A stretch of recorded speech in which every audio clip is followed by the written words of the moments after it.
Welcome बच्चों। हमारा जो चैप्टर है सेट्स, उसमें हमारी एक्सरसाइज 1.4 चालू है।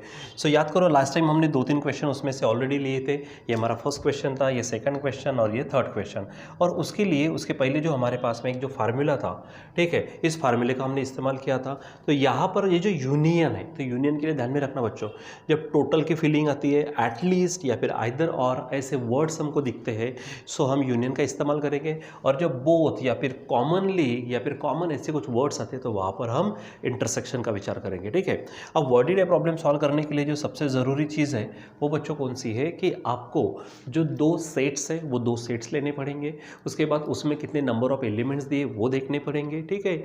और इंटरसेक्शन है, यूनियन है, इनमें से आपको चीज़ें ढूंढनी पड़ेगी। ठीक है। और जो प्रॉब्लम दिया उस प्रॉब्लम के अनुसार आपको सॉल्व करना पड़ेगा। ठीक है। सो चलो देखो, हमारे पास है ये क्वेश्चन नंबर 4 है हमारे 1.4 एक्सरसाइज में। ठीक है। सो आप वहाँ पर इसको बराबर देखेंगे। ठीक है। सो चलो यहाँ पर हम शुरुआत करते हैं। चलो देखो, यहाँ पर हम आंसर की हेडिंग डाल देते हैं। हमारे पास है क्वेश्चन नंबर 4। क्या कहता वो? A survey was conducted to know the hobby of 220 students. ठीक है। टोटल स्टूडेंट कितने हमारे पास? 220 of class 9, out of which, ठीक है, क्या कहा उन्होंने, out of which 130 student inform about their hobbies as rock climbing. ठीक है। यानी 130 स्टूडेंट है जो किस में हॉबी रखते हैं, रॉक क्लाइंबिंग में। आगे है 180 स्टूडेंट जो है वो स्काई वॉचिंग में, यानी वो स्काई की तरफ देखते रहते हैं। ठीक है। और 110 स्टूडेंट ऐसे हैं जो बोथ यानी दोनों हॉबीज़ को रखते हैं। ठीक है। सो ये आपको ध्यान में रखना है। चलो अब आगे आपके पास जो है वो, then how many student do not have any of the two hobbies, यानी इसमें से कुछ भी हॉबी नहीं है, ऐसे स्टूडेंट निकालना है हमको। इसका मतलब ये है कि ये जो टोटल दिख रहा है ना, ये 220, ये पूरे के पूरे इस स्काई वॉचिंग में या फिर रॉक क्लाइंबिंग में पार्टिसिपेट नहीं कर रहे। ठीक है। तो ये ध्यान में रखना। नहीं तो क्या होता है, जब पूरी की पूरी अगर जो सिस्टम में आ जाते पूरे मेंबर्स, तो हम वहाँ पे टोटल यानी यूनियन लेते। अभी फिलहाल 220 को हम यूनियन नहीं लेंगे। आगे और कहा है, how many of them follow the hobby of rock climbing only. ठीक है। यहाँ पे ध्यान में रखना, ओनली के लिए जब ओनली होता है तो आपको जो जो यानी दिया जाता उसमें से आप क्या करो, इंटरसेक्शन माइनस कर दो, तो आपको ओनली वाला आंसर मिल जाएगा। ठीक है। ध्यान में रखना। ठीक है। फिर स्काई वॉचिंग ओनली है, तो स्काई वॉचिंग वाले कितने विद्यार्थी है, उसमें से कॉमन विद्यार्थी को हटा दो, यानी इंटरसेक्शन वाला हटा दो, तो आपको आंसर मिल जाएगा। ठीक है। सो चलो, तो सबसे पहले हमको क्या करने पड़ेंगे, दो सेट्स तैयार करने पड़ेंगे। ठीक है। तो दो सेट्स कौन किसके लिए होंगे, एक हमारा स्काई वॉचिंग के लिए, एक हमारा रॉक क्लाइंबिंग के लिए। ठीक है। तो चलो यहाँ पर देखते हैं, लेट क्या बोलेंगे हम, लेट सेट ए ले लेते हैं हम। ठीक है। सेट ए स्टूडेंट्स, स्टूडेंट्स, ठीक है, शॉर्ट में लिखते हैं विथ रॉक क्लाइंबिंग। ठीक है। With rock climbing. ठीक है। यानी जिनको पर्वत पर चढ़ना अच्छा लगता है वो क्लाइंबिंग। ठीक है। दूसरा बी ले लेते हैं हम, स्काई वॉचिंग वाले स्टूडेंट्स। ठीक है। यानी students with sky watching, with sky watching. ठीक है। यानी जिनको पसंद है स्काई वॉच करना, वो स्टूडेंट। ठीक है। चलो अब हम क्या करेंगे, यहाँ पे बराबर सिंबल दे दो, 200 ऊपर सरका देते। अब यहाँ पर नंबर ऑफ एलिमेंट्स यानी स्टूडेंट्स ए में कितने हैं वो देखते। सो रॉक क्लाइंबिंग वाले कितने हैं हमारे पास, 130। Okay. Then number of students for sky watching, तो स्काई वॉचिंग वाले कितने हमारे पास, 180 है, यहाँ लिख देते। और जो कॉमन है यानी जिनका हम इंटरसेक्शन लेंगे, कैसे पहचानते इंटरसेक्शन, तो मैंने कहा आपको वर्ड दिए है मैंने, यहाँ पर बोथ आया तो बोथ का मतलब इंटरसेक्शन कॉमन ले लेना, तो ये 110 है। ठीक है। फिर ये तो सिंपल है, तीन चीज़ें दी गई, तो इससे हमको फोर्थ मिल जाएगा और वो यूनियन वाला मिलेगा। तो चलो सबसे पहले उसी को निकालते हैं। Number of elements in A union B is equal to number of elements in A plus number of elements in B minus number of elements in A intersection B. ठीक है। चलो ध्यान रखो, ये यूनियन मालूम नहीं है, ए में हमारे पास है 130, ठीक है, प्लस बी में हमारे पास है 180 माइनस इसमें हमारे पास 110। ठीक है। सॉल्व करेंगे तो ये बन जाएगा ये 0, ये कैरी 1, ये 3। ठीक है। तो 110 अगर जाएंगे तो ये 200 स्टूडेंट। ठीक है। क्या मिलेंगे यहाँ पर हमको, 200। ठीक है। तो ये 200 क्या कर रहे हैं, तो 200 ये ऐसे है, यूनियन है, यानी एटलीस्ट या फिर आइदर और, तो ऐसे विद्यार्थी है, ठीक है, जो रॉक क्लाइंबिंग या फिर स्काई वॉचिंग, इनकी दोनों में से कोई एक या फिर दोनों हॉबी हो सकते हैं। ठीक है। सो वो है। और टोटल स्टूडेंट की अगर बात कर रहे हैं तो 220 है, ठीक है, तो उसके अनुसार हम काम करेंगे। चलो देखो, तो यहाँ पे लिख देंगे, सो क्या बोलेंगे, so number of students having at least one hobby, दो में से कोई एक हॉबी है, ऐसे कितने बच्चे हो गए। तो हमारे पास यूनियन है, और वो यूनियन क्या है, number of elements in A union B, ऐसे कितने हो जाएंगे 200, ठीक है, यानी 200 स्टूडेंट ऐसे हैं जो दो में से किसी एक हॉबी के साथ है। और उन्होंने जो क्वेश्चन पूछा है, क्वेश्चन क्या है, देन क्या कहा, देखो, how many student do not have any of the two hobbies, दोनों में से कोई एक भी हॉबीज़ नहीं है, ऐसे स्टूडेंट कितने होंगे। तो टोटल स्टूडेंट 220 है, एक तो भी हॉबी वाले 200 है, तो उसको माइनस कर दो तो 20 स्टूडेंट मिलेंगे। सो यहाँ पर लिखेंगे टोटल स्टूडेंट्स, ठीक है, टोटल स्टूडेंट्स कितने हमारे पास, टोटल स्टूडेंट्स है बच्चों 220, ठीक है।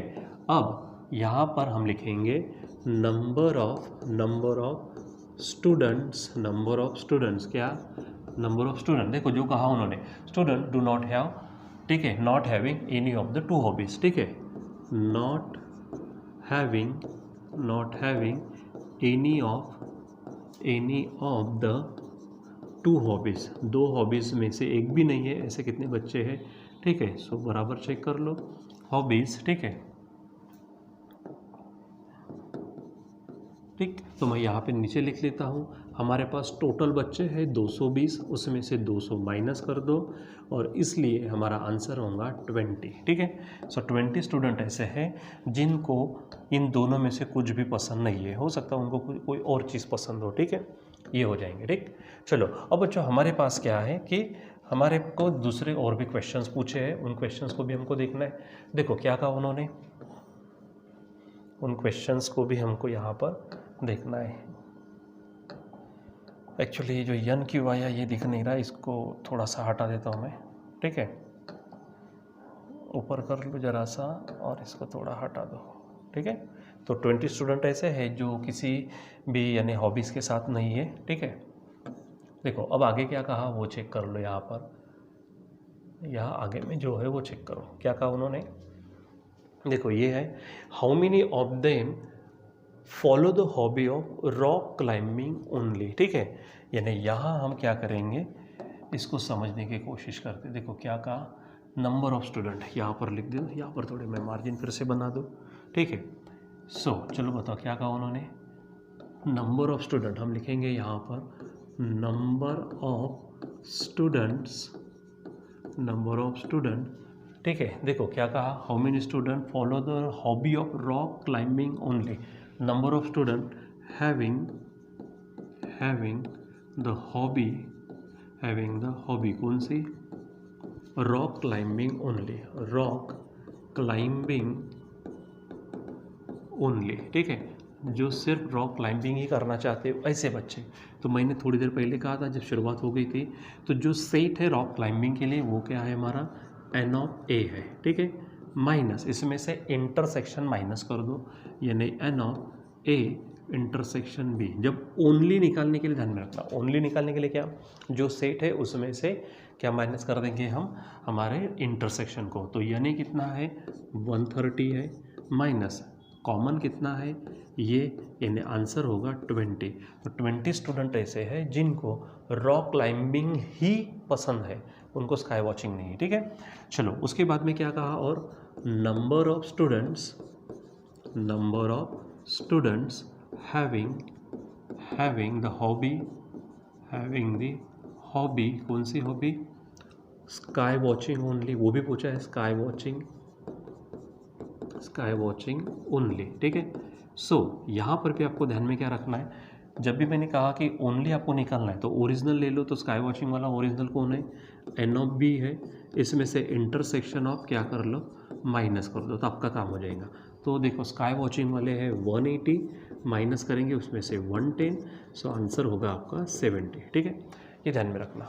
यानी अगर मैं यहाँ पर आपको अगर स्टार पॉइंट लिख के दूँ तो स्टार पॉइंट कौन सा हो जाएगा इस चीज़ के लिए, आज का स्टार पॉइंट होगा कौन सा, ओनली के लिए। तो ओनली के लिए हमारे पास स्टार पॉइंट है, मैं यहाँ पे लिख देता हूँ आपको, ठीक है, ये एक्स्ट्रा का इसमें स्टार पॉइंट, ओनली अगर आपको निकालना है तो ओनली कैसे निकालेंगे, तो ओरिजिनल सेट माइनस इंटरसेक्शन, ठीक है, ओरिजिनल सेट, ठीक है, ओरिजिनल, ठीक है, माइनस इंटरसेक्शन, ये ध्यान में रखना, इंटरसेक्शन, ठीक है। अब यहाँ पर ओरिजिनल ए था, उसमें से इंटरसेक्शन माइनस किया, यानी रॉक क्लाइंबिंग के लिए। दूसरा जो पूछा था ओनली किसके लिए पूछा था, स्काई वॉचिंग, तो स्काई वॉचिंग के लिए ओरिजिनल कौन है, देखो बी है, तो number of elements in B minus intersection, यानी number of elements in A intersection B, ये स्टार पॉइंट है, ध्यान में रखना, ठीक है। और यहाँ पर ये आपके क्वेश्चन का आंसर हो गया। अब यहाँ पे स्क्रीनशॉट निकाल कर भी काम कर सकते हो, ठीक है, मतलब आपको एक्स्ट्रा के अलग से नोट्स देने की ज़रूरत नहीं है, वैसे देते तो है ही, ठीक है। सो यहाँ पे देख लीजिए, स्क्रीनशॉट निकाल लीजिए, साइड में हो जाता हूँ मैं फट से। ओके, चलो अब हम जाएंगे नेक्स्ट क्वेश्चन की तरफ। ये हमारे पास नेक्स्ट क्वेश्चन है, ठीक है। अब नेक्स्ट क्वेश्चन क्या कहता है यहाँ पर, उसको आप बराबर अच्छे से चेक करो, ठीक है। चलो नीचे ले लो, आपको समझने के लिए, दिखने के लिए अच्छा हो जाएगा। देखो ये क्वेश्चन नंबर 5 है। क्या कहा उसने, observe the Venn diagram, side में जो डायग्राम दी है वो देखो आप, एंड आंसर द फॉलोइंग। तो फ्रॉम फिगर क्या बोलेंगे आप, फ्रॉम फिगर बोलो, फ्रॉम डायग्राम बोलो, ठीक है, जो जो पूछा है वो काम करेंगे। क्या करने को कहा है, जो सेट्स है वो सेट्स लिखने को कहा, तो ए में कौन कौन होगा, आप ए में देखो, तो ए कहाँ से कहाँ तक होगा बच्चों, ए जो ए है ये है, तो कौन कौन है इसमें, x Y Z M n, ठीक है, ध्यान में रखो कौन कौन है इसमें, है x Y Z M n, हो जाएगा। चलो सेकेंड फट से हो जाएगा बी, बी के लिए आप इधर से जाएंगे, ठीक है। सो ये है बी आपका, कौन कौन है उसमें, p q r m n, ठीक है। यहाँ पर आप लिखेंगे बी क्या है, p q r m n, हो जाएगा। चलो थर्ड पूछा है तो थर्ड लिखेंगे, क्या पूछा उसने, A union B, A union B. अब वहाँ से देखने की ज़रूरत नहीं है, देखेंगे तो बड़ी अच्छी बात है, इन दोनों को भी आप मिक्स कर सकते हो, ले लो वहाँ से, क्या हो जाएगा, ठीक है, एक्स है, वाई है, जेड है, ठीक है, एक्स वाई जेड, देखो x Y Z M n, ठीक है, एम एन है, ठीक है, एम एन। उसके बाद उधर चलो पी क्यू आर, मिक्स करना है पूरा, पी क्यू आर, और रिपीट नहीं करना, मालूम है ना, पी क्यू आर, हो जाएगा ऐसा। तो ये हो गया आपका यूनियन। अब आपके लिए है, देखो क्या है, ये यू है, यू का मतलब यूनिवर्सल सेट, तो उसमें तो बच्चों पूरे आएंगे, ठीक है। चेक करो कौन है वहाँ पर, X Y Z M N, देखो x Y Z M N, उधर में कौन है, पी क्यू, ठीक है, पी है, क्यू है, आर है, और ये जो बाहर दिख रहे हैं आपको एस और टी, ये भी लेने हो जाएंगे पूरे के पूरे। फिर उसके बाद फिफ्थ पे क्या कहा, ए डैश, ए डैश का मतलब आपको मालूम है क्या होता है, ए को छोड़कर यू के, तो देखो ए कौन है, यहाँ से इतना पोर्शन छोड़ दो, बाकी इधर में जो भी आएंगे वो पूरे लिखेंगे, तो कौन कौन, P q R S T, ठीक है, पूरा हो जाएगा, कौन कौन होगा, P q R S T, हो जाएगा, ए डैश यानी P q R S T, ठीक। अब यहाँ लेते कौन पूछा, बी डैश, ओके, तो बी डैश का मतलब क्या होगा, बी को छोड़कर बाकी पूरे, ठीक है, तो ये हमारे पास में क्या इतना बी है, छोड़ दो, और बाकी x Y z s t, कौन होगा, एक्स वाई जेड एस और टी, ये हो जाएंगे, ठीक है। चलो और एक है हमारे पास में, क्या कहा उन्होंने, चलो देखो यहाँ पर है ए यूनियन बी डैश, ठीक है, तो ए यूनियन बी उसकी डैश है, यानी यहाँ पर ये जो पोर्शन है पूरा, ठीक है, ये, ठीक है, और इधर से ये छोड़कर पूरा पूरा उसके बाहर में कौन है, तो यस और टी ही है, ठीक है। ए और बी का यूनियन, वैसे भी देखो ए और बी का यूनियन ये सब है, ठीक है, इनको पूरा छोड़ दो और बाकी लिख लो, ठीक है। तो यहाँ पे क्या आ जाएगा, एस और टी। वैसे यहाँ से भी अगर आप चेक करते हो, ठीक है, क्योंकि ये यूनियन है, ठीक है, और ये यूनिवर्सल, ठीक है, तो x Y Z M n p q r छोड़ दो, x Y Z M n p q r छोड़ेंगे तो कौन मिलेगा, एस और टी, ठीक है। तो ये इस तरह से हमारे पास डायग्राम से किस तरह से हम काम करते हैं, तो वो भी क्वेश्चन हमारे पास में कंप्लीट होता है, ठीक है। सो इस तरह से आप इसको भी देख सकते हैं, स्क्रीनशॉट लेकर आप इसको नोट्स भी लिख सकते हैं, लिख लीजिए। सो ठीक है बच्चों, यहाँ पर अभी हमारी जो एक्सरसाइज है 1.4, वो 1.4 यहाँ पर कंप्लीट होती है। अब आपका काम है, आप पूरा का पूरा जितना भी हम टॉपिक्स पढ़े उन टॉपिक्स को पढ़ो, उसके बाद जितने एक्सरसाइज है उनका भी स्टडी करो, उसके जैसे पूरे के पूरे सॉल्व एग्जाम्पल्स है एक्सरसाइज के पहले उनको सॉल्व करो, ठीक है। और उसके बाद में जो लास्ट में प्रॉब्लम सेट दिया जाता जिसमें मिक्स में क्वेश्चंस होते, वो मिक्स में क्वेश्चन भी आप क्या करो, सॉल्व करो, ठीक है। और जो नहीं आते फिर हमें बताओ, हम तो यहाँ पे आपकी मदद करने के लिए बैठे ही है, ठीक है। सो बच्चों आज के लिए बस इतना ही, बाकी हम कंटिन्यू करेंगे बाद में। Till then bye.